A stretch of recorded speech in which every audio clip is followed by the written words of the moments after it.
Alhamdulillah, em bardıq maqtul Allah'a olsun. Anın Peygamber Muhammed Mustafa sallallahu aleyhi ve sellem salam және салаваттар болсын. Улуу кудуретті Алла Таала сиз менен бизди жаратканда максаты ибадат кылыш, кулчулук кылуу.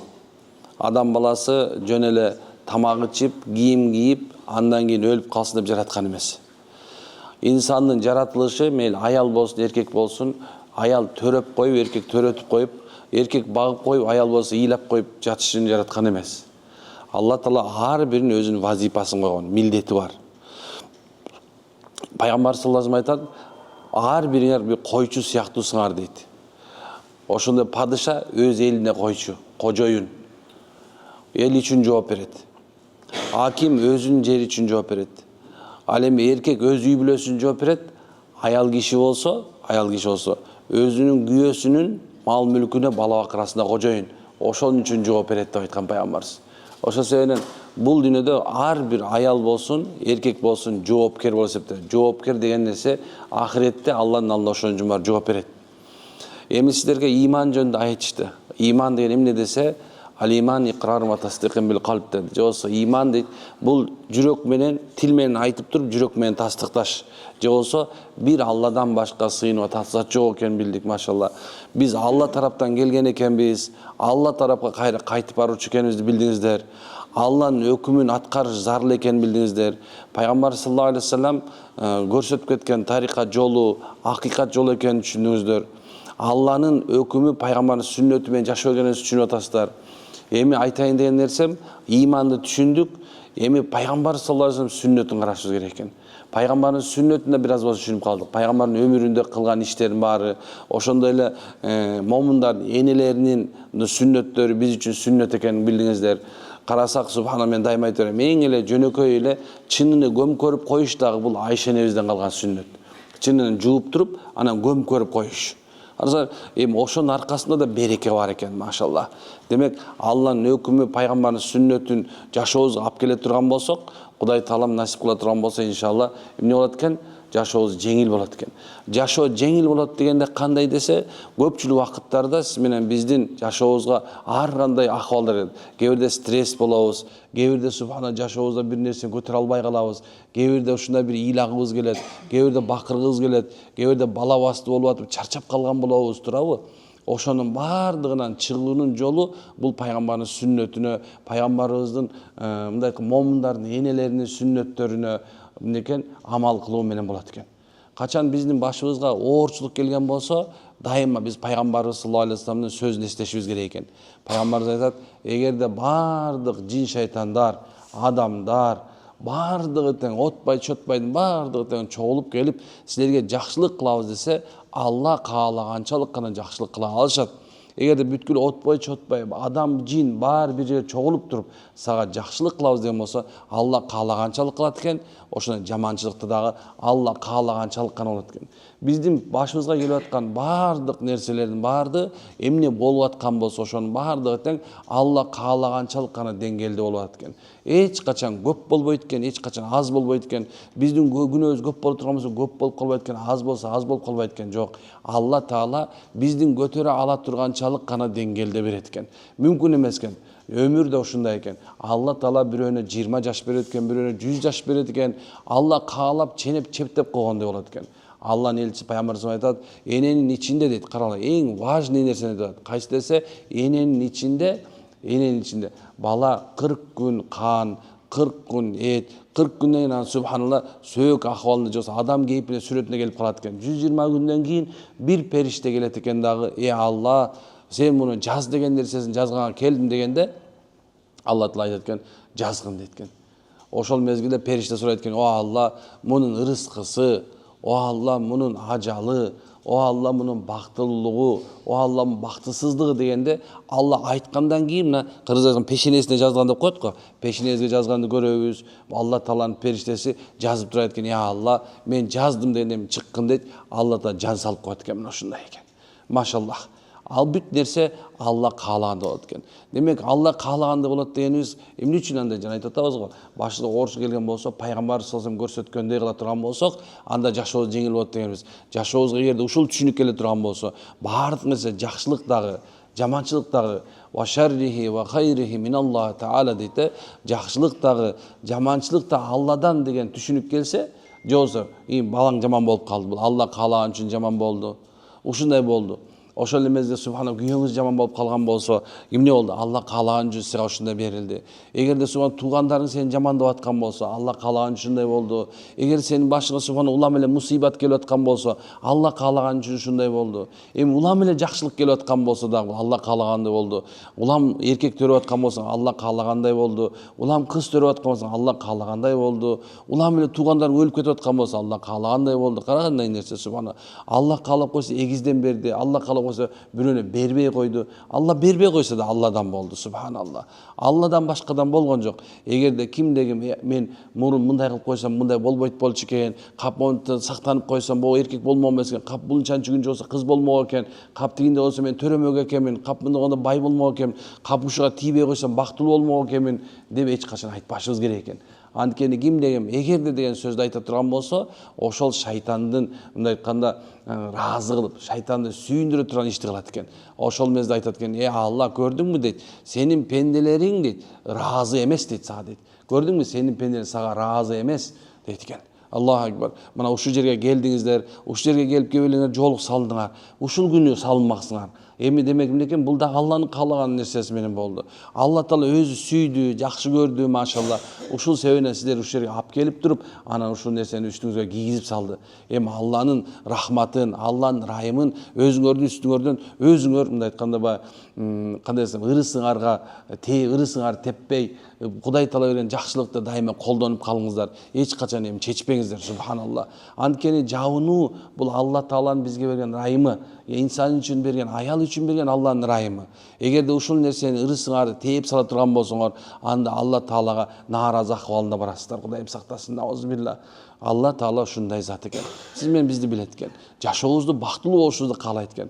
Бактылуулук эмне десе, бул биринчи имандан экен. Адамдын акылы дагы иманына байланыштуу болот. Адамдын субханалла жашоосу дагы иманына байланыштуу болот. Инсандын субхана оорусу да иманына байланыштуу болот. Инсандын субхана байлыгы да Алла Таала инсандын иманына байланыштуу болот.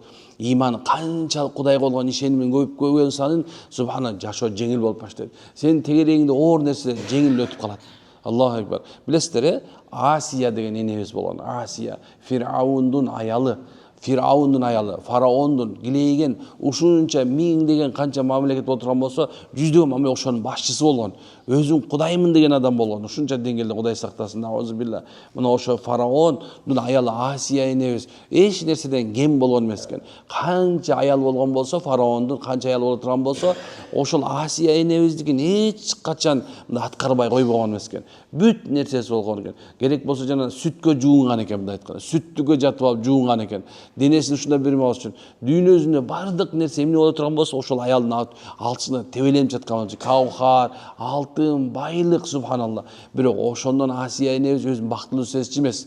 Качан ал Муса алейхиссаламды суунун этегинен келип агып келгенде, Муса алейхиссалам жүзүн көргөндө жүрөгү жылганда, анткени Асия энебизге ушунча сулуулук берилиптир, ушунча бийлик, байлык, бактылуулук деген нерсе. Азыр көп аялдар мисалы алса, мен көп угам ушундай нерсеничи, эмне колунда бар боло турган болсо, ошого тий, колунда боло турган болсо бактылуу болосуң, эчтегеден курсагың ток болот, кийимиң бүтүн болот, каалаган нерсеңди аласың деп ушундай көп энелерди да көрөм да. Ой, мындай жанагындай курсагы ток жерге бар, нормальныйга тийсең деген турабы? Мындай айтканда, ошонун деңгел, ушунча деңгел болуп атпайбы? Адамдар байлыкты сүйгөндөнчү. Бирок Асия энебиз ушул качан кимдин? Муса пайгамбардын бетин караганда бактылуу болгон экен да. Качан ал Муса пайгамбарын келгенде, эй Фираун, сен Кудай эмессиң, бир Алла сенин үстүңдө турат дегенде, Асия энебиз ошол замат субханалла ошону кабыл алган экен. Качан анын мусулман болуп калганын билгенде, мусулман Фираун алейхилана, мусулман Алланын ала тагы болсун. Эмне кылды? Ошол Асия энебизге ушунчалык адам көргүс, адам чыдагыс оорчулуктарды алып келген үстүнө. Аныкын ушундай калган экен, акырында бүткүл нерсени. Бирок фараон ушунча жакшы көргөндөн улам келет экен жана. Кайт, мени Кудай деп айткын. Кайт, мени Кудай деп айткын деген сайын Фираунга Асия мындай карап, Жоқ dedi. Sen kүйömsүң men. Sen jönөкөй эле адамсың. Sen Кудай эмессиң. Sen meni subhanallah özüңdү Кудай дейттире албайсың dedi. Ошол мезгилде ачуусу келди. Мен сени каалаган нерсени кылып салам айтып аткан. Ооба сен каалаган нерсени кылып саласың. Мен билем деп аткан да. Бирок сен Кудай эмессиң dedi. Сен Кудай эмессиң. Жаратуучу Аллах. Жаратуучу Алла, сен дагы өлөсүң, сен дагы Алланын аласың, сен дагы Алла жараткан, сен дагы Алланы барасың деген мезгилде мен Мусанын Кудайына, Мусанын Роббисине иман келтирдим, жаратуучуна иман келтирдим, ишендим деген мезгилде дейт да, ушундай болуп туруп кыйноону катуу баштады дейт да. Акы ушундай кылат дейт, мындайынан бутунун учунан баштап кайнап турган кытты куят экен да. Кайнап турган кытты куят экен, субханалла. Улам келет экен, чачтарын бирден жылдырат экен, акырын келип. Мындай бир күнү мын жерин жылдырып коет, бир жылдырып коет. Бир күнү кирпиктерин жылдырып коет, бир күнү каштарын жылдырып коет. Бир күнү денесине, бир күнү киндигине акырын неме тартып туруп, акырын илип коет экен. Ушунча адам ошондой дейт да, мына деп айт экен да, менин да тозогум бар. Мына мен да Кудайым көрсө, тозокту көрсөтүп атам дейт экен. Жок дейт экен. Мунун дейт да, Алланын азабына, тозогуна салыштырганда дейт, мындай бир чындай ийненин көзүндөгүндөй болбойт. Ийненин көзүнчөлүк дагы болбойт деп айтат. Мына ошол менен акырында мындай 4 тарапка аттарга байлап туруп, эй Асия деди. Мага иман келтиресиңби? Мени Кудай дейсиңби? Жок деди. Ошол менен ушундай тарткан дегенде, тартканда ушундай ойлосоң, сустактар бөлүнүп атат экен, өзүнчө бөлүнүп атат, жулунуп атат. Мына ошол мезгилде айтат экен, эй, кайт дегенде айтат экен. Ошол мезгилде я Алла дегенде, Алланын өкүмү ушундай болду. Алла Таалам Асияны өзгө бейишти көрсөтүп койду бара турган жерин. Ошондо ушундай сүйүнүп, ушундай бир жылмайып болду дейт да. Вай Фираун дейт, таң калат экен, сага эмне болду дейт.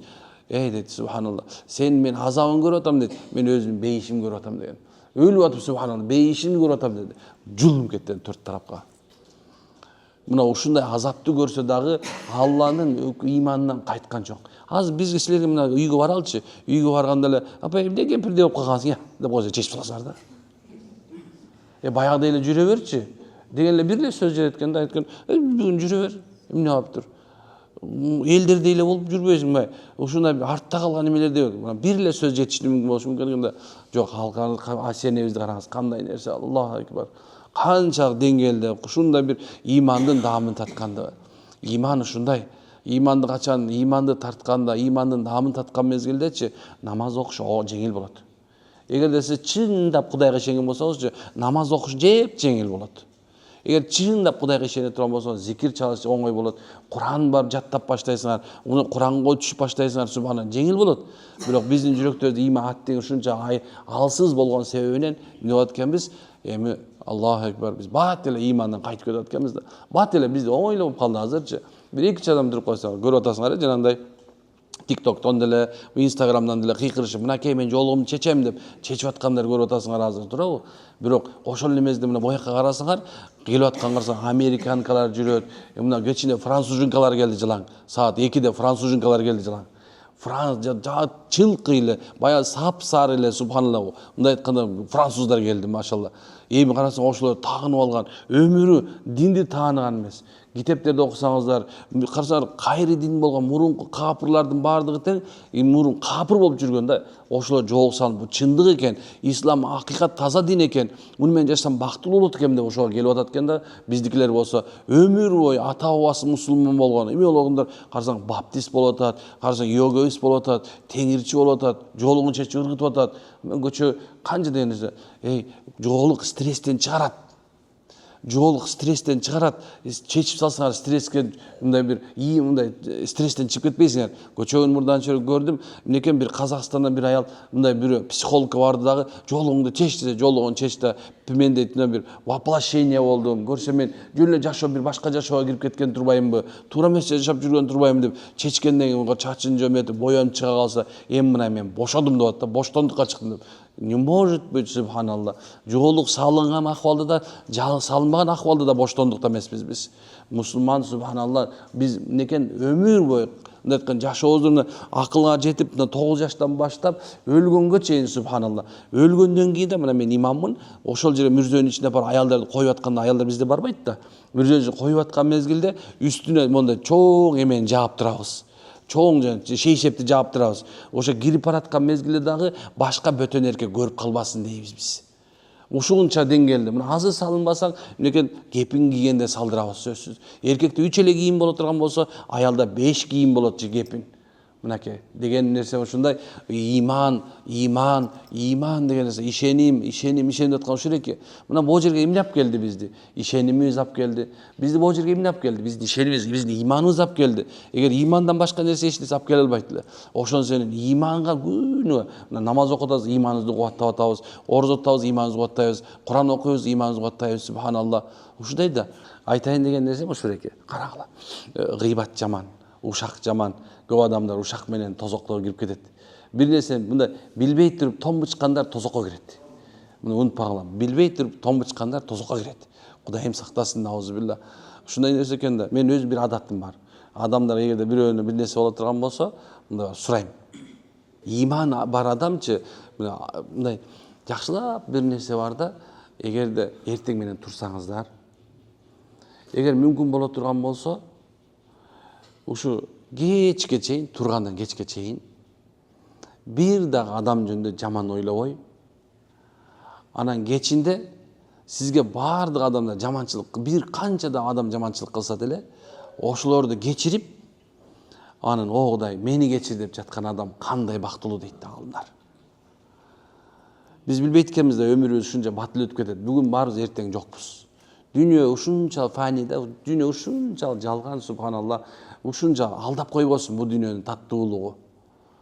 Ошон себептен мынекен силерде чоң вазипа бар. Силер энесиңер, эң биринчи энесиңер. Пайгамбар саллаллаху алейхи вассалам айтып аткан да, кыз кезинде, кыз төрөлгөндө дейт да, кыз төрөлгөн үйгө бейиштин бир эшиги ачылат экен. Анан качан ал бирөөгө турмушка чыкканда, бирөөнү бактылуу кылат экен. Анан качан бирөөнү төрөгөндө, субханалла, бейиштин эшигин ачкыч болуп калат экен. Силердин ордуңар өтө чоң. Ошон себептен мынакей пайгамбар айтат, эне бул эң жакшы медресе деген.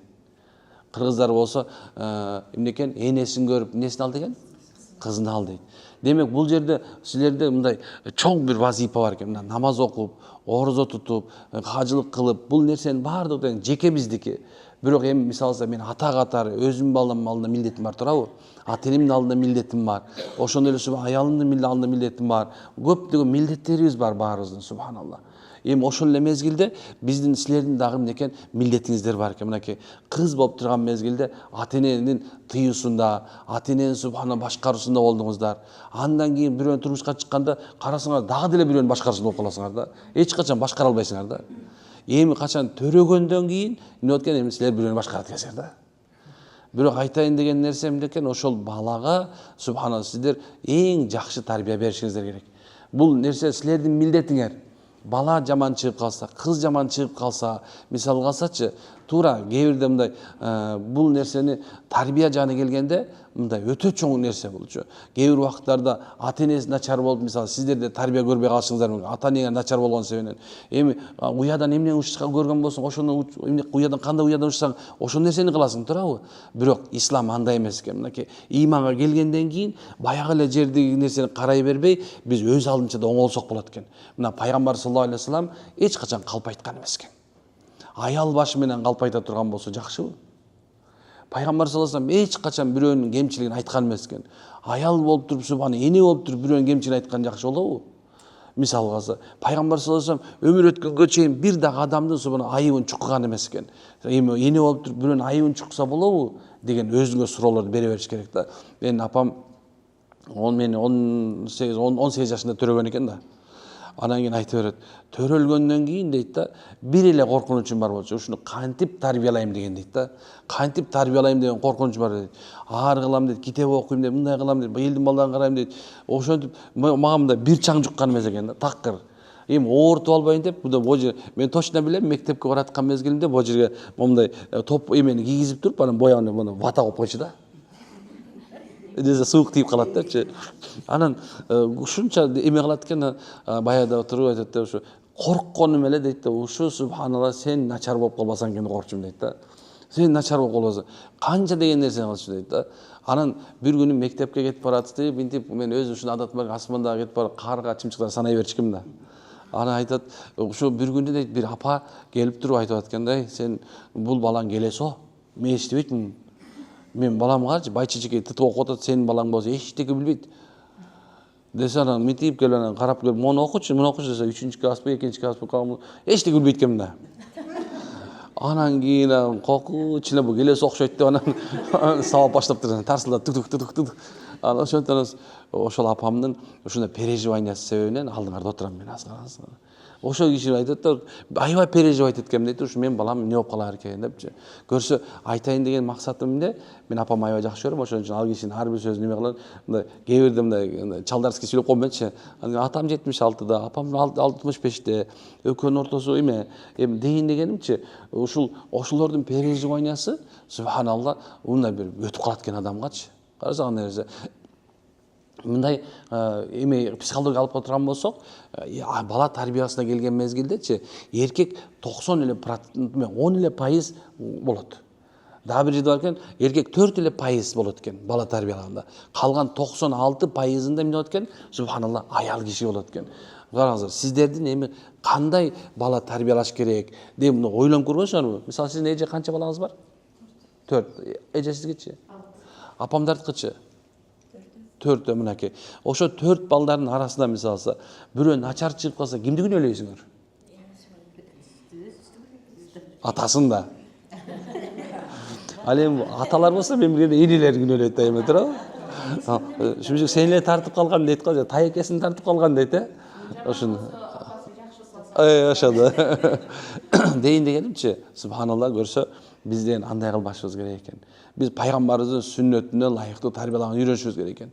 Mesela бир аз болсо да ушуна балдарыбыз бар. Ошол балдарга иншалла кээ эле небереңиз бар.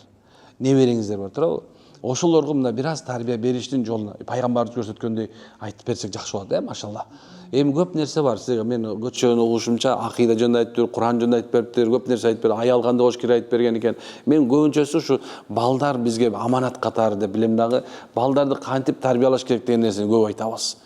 Бала деген имам Газали рахималлаху таала өзү Раббая деген китеби бар экен. Ал китеби ушундай бир тарбия жөнүндө болот экен.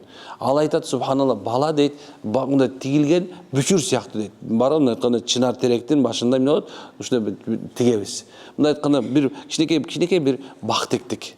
Ошол бак тиккенден кийин дейт, ал бакты дейт, туура сугарыш керек дейт, туура удобрение бериш керек, туура караш керек экен. Керек болсо аны туура тараптуу көздөй тигиш керек, билесиңерби? Туура тараптуу көздөй. Биякчан күн жагына тие турган жагы болуп калса, эмне болот? Ал жакшы өспөй калат, туурабы? Ошондой эле дейт да, туура сугаргыла дейт. Туура сугаруу дегени эмнекен? Адал менен багыш керек экен. Бир замандарда бир бала соттолуп аткан экен. Соттолуп аткан мезгилинде баягы өлүм жазасына кетип атыптыр. Анын күнөөсү ал бир адамды өлтүрүп салган экен. Эми эмнекен? Ошол өлтүргөндө да жөн өлтүрбөй, баягы жесток өлтүргөн экен. Мына ошол мезгилде анын соттун алдында бир просьбасы болуптур. Менин бир эле сурай турган нерсем бар, улуу урматтуу сот. Мен апамды көргүм келет. Апамдын тилинен өбүп алайын дептир. Тилинен өбүп алсам, бир жолу өбүп алайынчы тилинен десе, сот айтат экен, макул дейт. Энеси болсо айланайын балам, ай деп ыйлап барбай кучак. Эне деген эне да. Анан кийин апа тилиңен өбүп алайынчы дептир. Анан тилин чыган десе бар, тил чүлөптүр жул болгон турбайбы? Мынакей ошол жерден сот дагы, мынакей сот дагы көбөйтүп, өлүм үстүнө өлүм дегендей кылып, жөн кетпей мына акмак дегенде, жок дейт урматтуу сот. Мен ук дептир да. Акыйкат чындыкты айтып берейин силерге. Десе, баягы туруп калыштыр. Бул болгон окуялардан да. Айтып аткан, бул менин энем дептир. Мен ушу тилиң күнөөлүү деп эсептеймин. Мен кичинекей бала кезимде кошуналардын некен ушундай жанагындай мекиян тоокто. Мекиян деген жумуртка туйдурган айтат десере, мекиян тоогу бар эле. Ошо мекиян тоогун алдынан алып туруп, анын жумурткасын алып келсем дейт, алып келгенде жумуртканы алып туруп, бизге кууруп берип койду. Мындай кууруп берген мен жеп алдым дейт. Ошонтип отуруп мен күнүгө жумуртканы алып келе берип турган болдум, тууган сайын дейт. Бир күнү мекиян тооктун өзүн алып келдим дейт. Ошондо дагы дейт, мекен мекиян тоокту союп туруп дейт, жулуп туруп, субханалла, бизге бышырып берип кой дейт.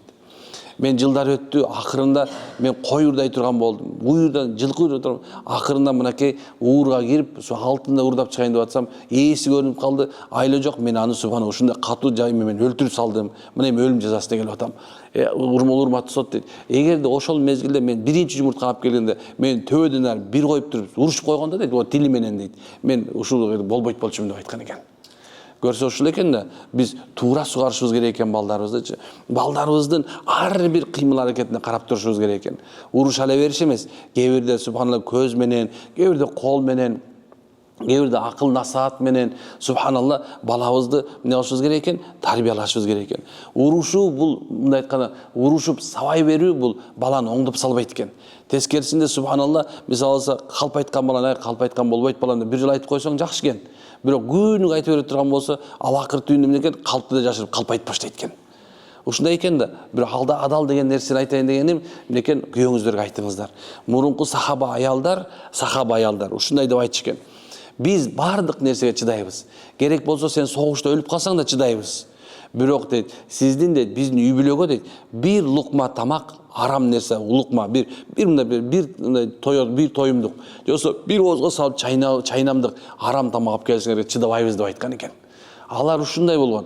1 грамм мисалы процент менен, бир да бир урдалган, бирөөдөн тартып алынган, мисалы көпчүлүктөр мисалы чиновник болгондор мисалы бир жактан взятка менен келет турабы, кээ бирлер ошо менен тартаңдап жыргап, ошо нерсе менен дүйнө куруп жыргап жашап жүргөндөр бар. Жок, субханалла. Бирок көбүн көрүп атабыз да, ошондой менен чоңойгон балдардын акырында жана наркотик сайынып кетип атканын көрүп атабыз, синтетика менен жашап атканын көрүп атабыз, ушундай казинолордо жүргөнүн көрүп атабыз, сүзүлүп өлүп атканын көрүп атабыз, учуп өлүп атканын көрүп атабыз. Эмнеден? Ушундай бир арам нерсе менен чоңоюп, акырында арам нерсе болуп аткандыгында. Аллаху акбар. Кээ бирлери болсо ушундай нерсе, эмнекен үйүнө алып келип туруп арак коюп коет, же болбосо конок тоскондо арак коюп тосушат. Мына ошонун бардыгы тең эле эмнекен? Тескери менен болот экен. Бала 3 нерсе менен чоңоет экен биринчи болгондо. Биринчи эмнекен? Биринчи оозу менен экен. Любой нерсени алып сала берет экен. Андан кийин көзү менен экен, карайт экен. Андан кулагы менен экен, мындай угуп карай берет экен. Ушундай кылса болот турбайбы депчи. Карайсың кандай нерсе? 3 нерсе менен, оозу менен, колу менен эмне экен? Анан көзү менен чоңоет экен. Көзү менен, оозу менен, кулагы менен чоңоет экен. Андан бир мезгил болгондон кийин субханалла балага деген тарбия керек болот экен.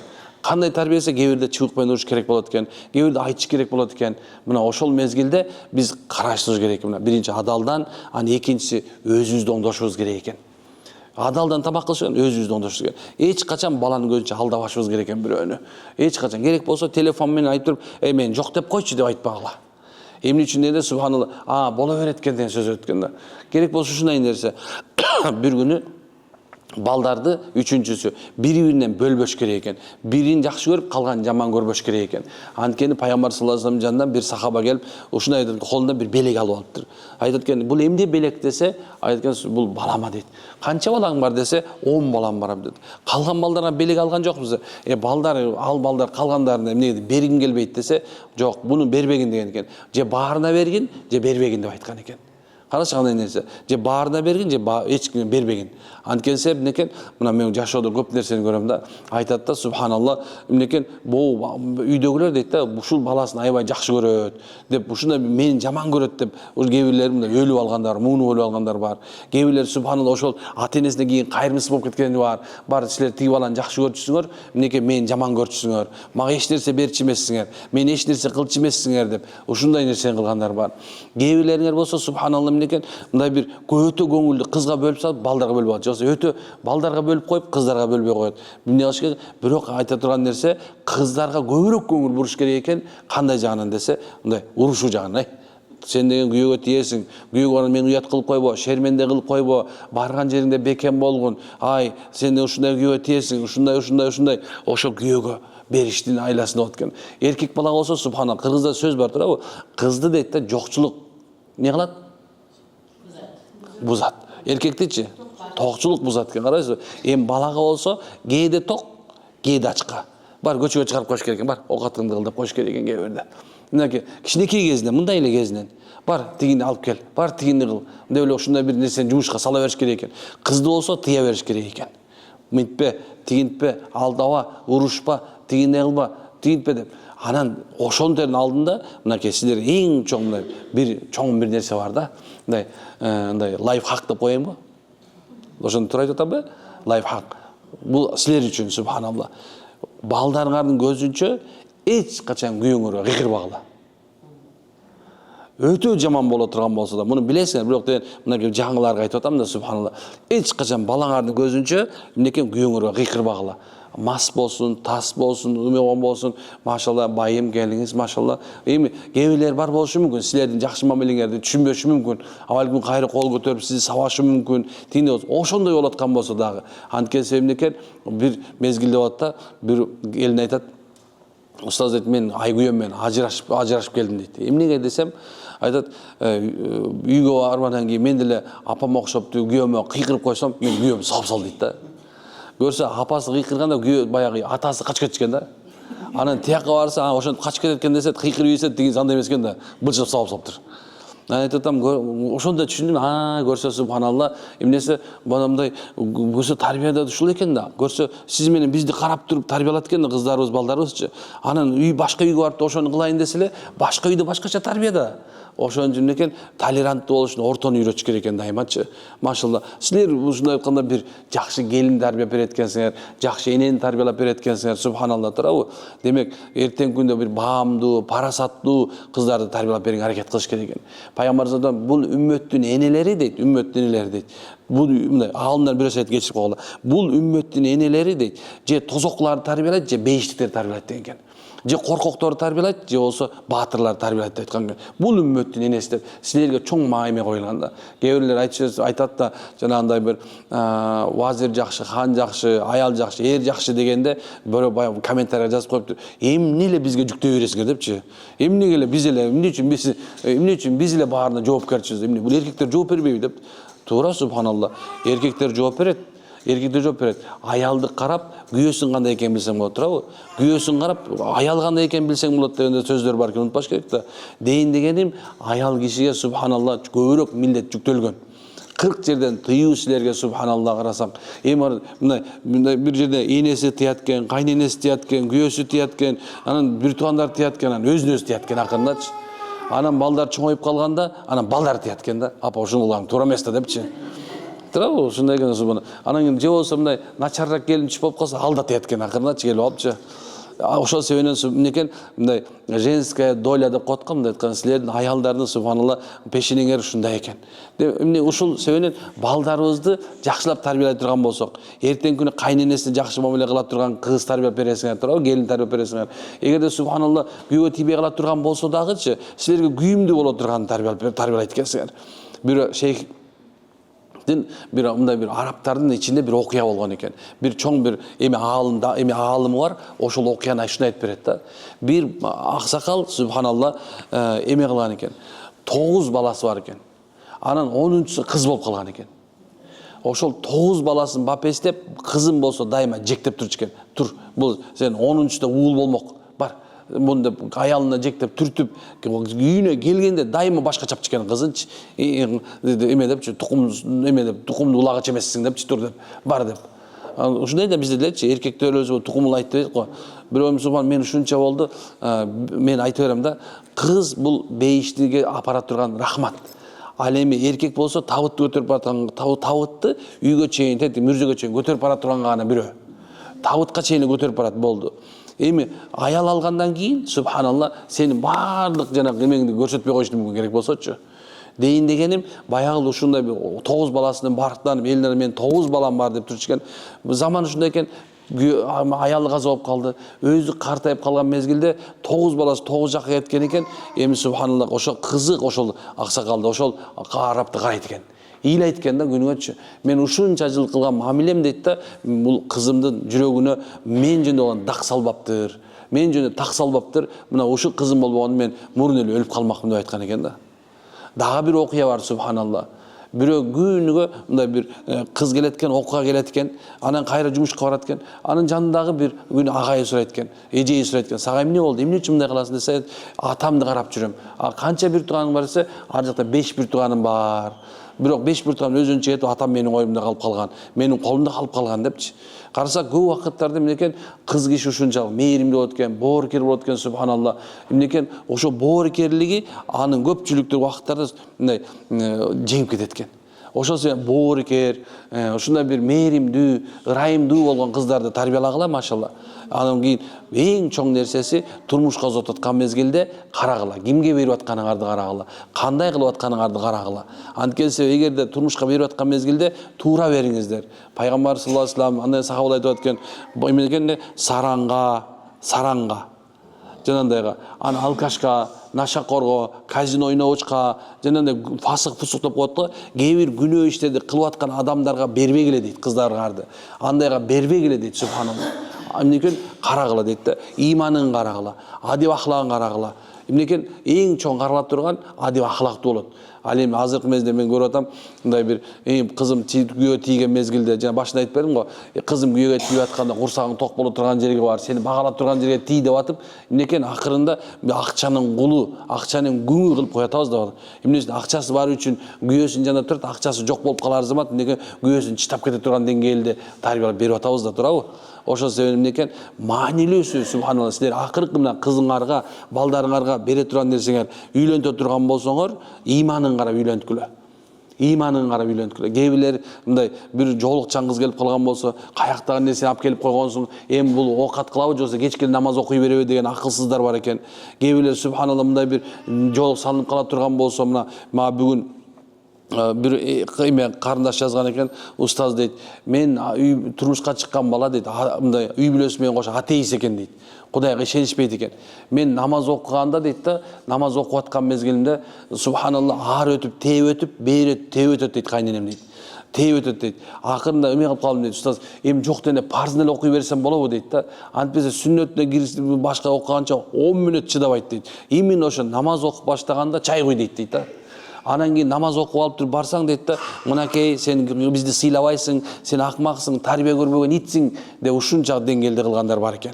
Кудай сактасын, наузубилла. Мындайлар билбейм эми, Кудай алдында кандай жооп береринчи. Кудай алдында кандай жооп берерин билбейбиз. Айтайын дегеним субхан, ошон себептен кызды турмушка бере турган болсоңор, кыз бере турган болсоңор, имандуу үй бүлөгө бергиле. Теги менен, тезек кабы менен дейт, субханалла. Карагыла, кимге берип атканын карагыла. Ошон эле мезгилде үйлөнүп аткан мезгилде дагы өзүңөргө ылайыктап алгыла, субханалла. Анткени ушундай экен. Мына бир эркек зат үй бүлөсүнүн баардыгы тең диндар экен. Диндар экен. Үй бүлөсүн, ошо баланын үй бүлөсү бар диндар. Бирок келинчеги алган, субханалла, башында намаз окуйм, ооба макул деген, бирок үйүнө келгенден кийин, тийип алгандан кийин, субханалла, эмнекен, мындай бир жок, мен окубайм, силердикин кылбайм деп түн ичинде дискотекага качып кетет экен. Эми ушундайлар дагы бар да. Ошонун себебинен эмнекен ошолорду тарбиялаган энелер, ошолорду тарбиялаган субхан аялдар кандай болот, аталар кандай болот, акырет кандай болот. Ошол себебинен эмнекен мунун баарын карашыңар керек экен. Аял киши баам парасаттуу болуш керек. Кичинекей нерсеге мына жашоодо канчадан оорчулуктар көрөсүңөр. Жашоодо канчадан оорчулуктар көрөсүңөр, жашоодочу. Оорчулук көрбөгөн убактыңар болбойт. Чын. Мынакей биринчи кыз болуп төрөлгөндөн баштап оорчулук сиздерге, субханалла. Ойногонуңарда кукла менен ойносоңор, бала кылыпчы. Мындагы бир нерсе ойноп атсаңар, иди шаяк кылып анан чай куюп ойнойсуңар го, субханалла.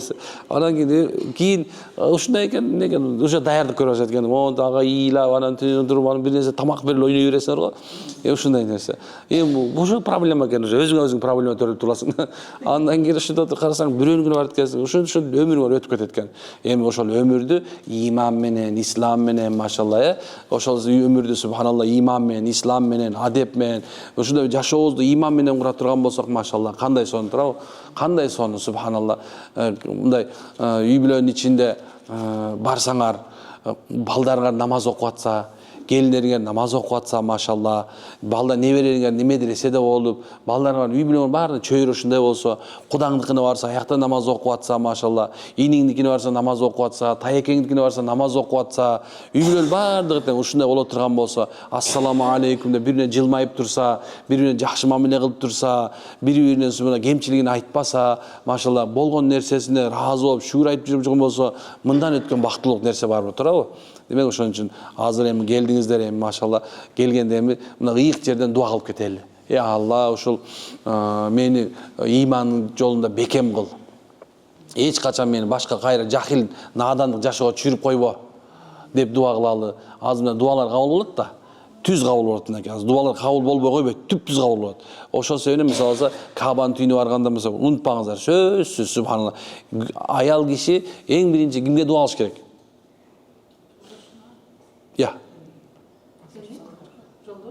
Жок, күйөөсүнө, субхан, эрине, байына, шебине иншалла. Жолдош эмес ал. Таксырында эмес, эриңер ал. Эр, мындай батыр. Силерге күйө турган күйөөңөр. Силерге туруп бере турган мындай бир шериңер, субханалла. Байыңар силердин сон. Балдардын атасы деп тергелегиле. Аты менен айтпагыла макулбу? Сиз дегиле күйөөңөрдү. Анткени бул адеп күйөөгө болгон адеп, субханалла. Аты менен айткандар кээ бир анда күйөөсүн аты менен айтса кедей болот дейт да. Ушунча деңгээлде да ушундай. Ошон үчүн декен күйөөңөрдүн ушундай бир сиз дегиле, субханалла. Ал ушундай байым, шерим, эрим, күйөөм деп ушундай жакшы бир менен балдарым атасы деп айтканга аракет кылыңыздар. Мына ошол нерсе сиздин адебиңиздин, мына тарбия көргөнүңүздүн белгиси ошол эки. Тарбия көргөнүңүздүн белгиси ошол эки, субханалла. Кимде ким ушундай делбей атканбыз, анда тарбиядан кичине артта калып калыптыр. Орустун тарбиясында калып калыптыр деген сөздү алчы. Ошон үчүн Иван деген ал башка нерсе да, субханалла. Байым деген нерсе, балдардын атасы деген, дадасы дейт го. Ошол нерсе жакшы, машалла. Өтө сонун амал, машалла. Туурабы? Ушундай экен. Эми ушул нерсе деңгээлде, субханалла, эң биринчи дуа кыла турган бул күйөөңөр экен. О Алла, ушу күйөөмө иман бер. О Алла, күйөөмө береке бер. Анткени сизди карай турган, сизди бага турган, сиздин кем карчыңыз барын бере турган ким экен? Күйөөңөр. Эми субханалла, күйөөңөрдүн амиринде болгонуңар жакшыраак боло эсептелет. Качан күйөөңөр субханалла силердин муктажыңар адалдан дагы бүткүл тарабынан силердин чечет амалар чече турган силердин күйөөңүздөр. Ошол себептен күйөөңүздөргө дуа кылышыңыз керек биринчи. Күйөөңүздөргө. Мисалга алса, ата-энең келип калды, же болбосо ата-энең чакырып атат. Ата-энең чакырып атат. Келип кетти. Конок срочно тосуш керек болот. Кошуна эле турасың, субханалла. Күйөөңөн сураш керек. Мен барып келсем болобу? Да койсо болду. Кыска деп коет го. Болду. Деген болду. Всё, сидет деген сөз. Буркан шаркан түшпөй эле кой. Бара албай калдым, всё. Буркан шаркан түшүп мен ата-энеме жардам бербей калыптырмынбы? Эмне ата-энемдикине барсам болбойбу? Анан манас айтып кетпеш керек да дальшечи.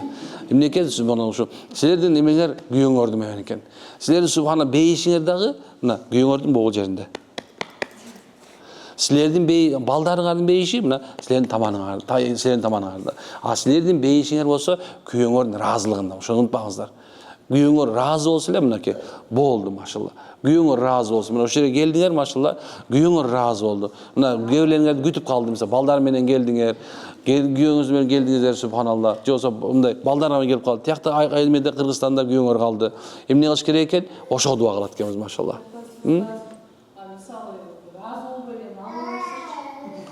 Разы болуп койушуңуз керексиз. Наалган күйөө тийип калыпсың, мондай деп кое бересиз да, болду. Ушунуку туура дей бересиз. Макул. Наалса сизден алып коесуз, машалла. Макул. Ушуну теле бересиң десе, о мен ушуну теле берем деш керек. Мен муну бекер айтып аткан жокмун. Пайгамбарыбыз аятта качан бир аялга эркек тарабынан оорчулук келсе дейт. Мына эркек нааразы эле боло берсе, наалы иле берсе, урушуп сөгөлө бере турган болсо, эми сабап айт деген сөз да эми дейин дегенчи. Ошол мезгилде ооба мен сиздин амириңиздемин. Мен сиздин субханалла алдыңыздамын. Сиздин биз кызматчыңызбыз. Сизди субхана сиз ыраазы болбосоңуз Алла көрүп турат. Субханалла, биз сизден разыбыз десе дейт да, ошол бейиштин 8 эшиги болсо 8 калан тээп кирсин деген. Каалаганын бүттү мынакей. Бүттү. Болду, башка нерсе жок экен. Кээ бирлер айтышы мүмкүн аялдын укугу жок. Ушул сөз мына мен дайым айтам да, эркектер үчүн мына канча эркек көргөн болсом, кайсы үйдө тынчтык болбосочу, кайсы үйдө тынчтык болбосо, субханалла, кайсы үйдө тынчтык болбосо, күйөөсүн менен аялдын уруш ыргылжың болуп турган болсочу, ошол үйдүн аялдагы эркекте бакыт таппайт. Ошол үйдөн качат. Силер бул шарият өзү ушундай. Мына силер настроение түшүп калсачы, күйөөңөр настроение түшүп калат. Көчөгөн кетип барсам, бир бала айтат, устаз, мойнуң ал дейт да. Эмнени алайын десем айтат, мисалы алса, жеңем дейт.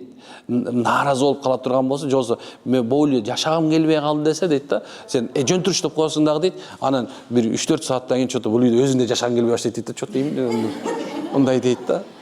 Ana ошол себептен экен, аны мынтип ойлонуп көрсөм чын эле экен да. Эркектер поздний зажигание болуп калышы мүмкүн, сразу ойлоно албайчы. Бирок эмне экен, ошо дайыма силердин каалооңор менен жашап калат да. Мына силердин эркек канча силер жакшы көргөн сайын, силердин каалооңор менен жашап калат да. Жок, могу кийгим келбейт десе, всё чечти кетти, всё. Жүр башканы алып берейин деп айтса, эгерде болот. Ушундай экен да, ошол себебинен эмне экен, дайым такай субханалла, өзүңөрдүн күйөөңөргө дуа кылгыла, күйөөңөргө субханалла ошонун жанында жүрүүгө аракет кылгыла. Мен бул нерсени эркектерге айтып келдим. Сабакта эркектерге айттым. Аялыңарга жакшы мамиле кылгыла, аларды сүйгүлө, аларга жесүндө сыйлагыла, аларга печенье алып бергиле, гүл алып бергиле, минткиле, тигинткиле. Мен тиякта айтып келдим ошочу. Силерге болсо тиган айтып атам. Эмне үчүн гармония болуш керек? Мусулман үй бүлөлөрү чындай. Мындай, кандай десем, бири-бирин кечире билген жакшы болот. Кимден кемчилик кетпейт экен. Кечирип кое бер, эчтеке болбойт. Кечирип койсоңчу мына сен уткан болосуңар. Дайыма утасыңар, субханалла. Кечирип койсоңар утасыңар, жакшы мамиле кылып койсоңар утасыңар. Анан өзүңөргө ала бербегиле. Минтип койду, анан тигинтип койду, тигиндей алып койду, мындай алып койду. Жок, субханалла. Эң биринчи кечире турган силерсиңер. Эң биринчи кечире турган силерсиңер, субханалла. Мына бул нерсе имандуу аялдын мындай мен эмесин айтып бердим. Имандуу аялына бала кандай тарбияш керек, күйөө кандай мамиле кылыш керек, кошуна колонго. Анан эң чоң нерсе, силер эки эле нерсе себептүү тозокко түшүп каласыңар. Ошонун бирөөсү актуальный. Бул ушак себебинен. Аял кишинин профессиясы да коткон. Эми азыр болсо мындай деп калдык, азыр тескерисин жооп калды. Аялдар айтат, эркектер таратат деп калганбыз азыр. Мындай аял келип тигиндей экен деп айтып коет, эркектер чогулап, тигиндей экен деп мына чогул таратат. Ошон үчүн субханалла айтайын деген нерсе эмне экен? Бирок пайгамбарыбыз саллаллаху алейхи вассалам качан тозокту көрүп келгенде, ошонун 70% аялдар болуп турганын кабар айтып келген. Анан ошону уккандан кийин пайгамбарыбызга аялдардын ичинен бир улуусу чыгып келип туруп, пайгамбарыбызга келип туруп, "Я Расулулла, бизге ушундай кабар жетти. Сиз асманга чыгыпсыз, тозокту көрүпсүз.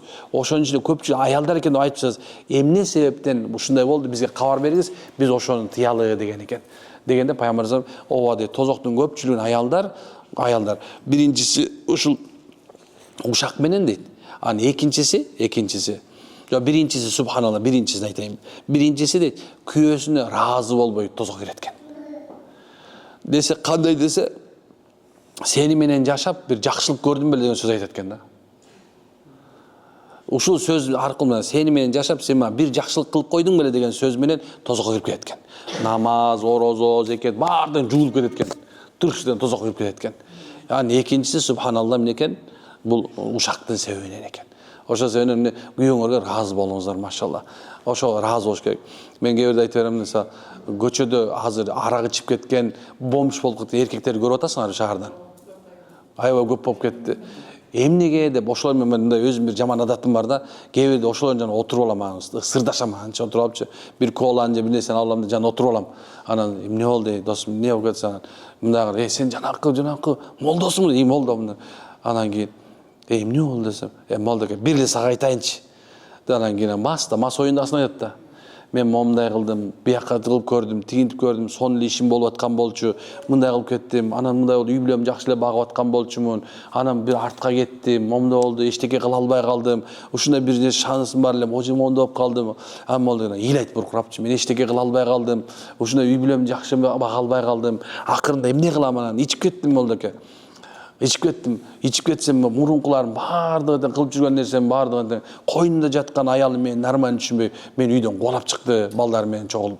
Мен эмне кылайын эми, кандай кылам деп уже духу түшүп калган да. Көрсө ошол жер мисалы ошол мезгилде аялы, бүгүн жок болсо эртең болот, Кудай буйрса. Кой эми, эчтеке болбойт, кел, сабыр кыл деп ушундай өзүнө кармап койгон болсо дейт. Ошол канча эркектер субханалла ошол үйдө эле калып калмак да турабы? Анан сен эчтеке кылбаган, сен локсуң деп кичине дордойго чыга калып, кичине соода кыла калып, анча эмесе иши жүрүшө калганда эркекти эркек катары көрбөй калган катындар, аялдар көп экен кечирип койгула. Ошон себебинен ушундай болбойлу деп атабыз да. Иман ушул экен да. Иман бар үйдө мына бала ата-энесин сыйлайт экен. Келин кайната кайненесин сүйөт экен. Атасы энеси катары көрөт экен. Кайнене менен кайната келинин кызындай көрөт экен. Ушу башка үйдөн келди депчи. Иман бар үйдө.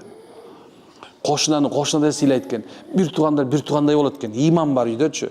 А иман жок үйдө субханалла эмне болот экен? Бири-бирин түшүнбөйт. bir-birinin kırılış, daima bir-birine janagындай bir сөгүнүп сагынуу, birine недовольство, наалынмай, напчымай, ушундай жашап калат экен. Ошол себептен иншалла ушул жерден бирибизге дуа кылып, анан үйгө барганда Кыргызстаныбызда Кудай буйрса пайгамбарыбыз көрсөткөн деңгээлде сүннөт менен жашайм деп ниет кылабызбы? Машалла.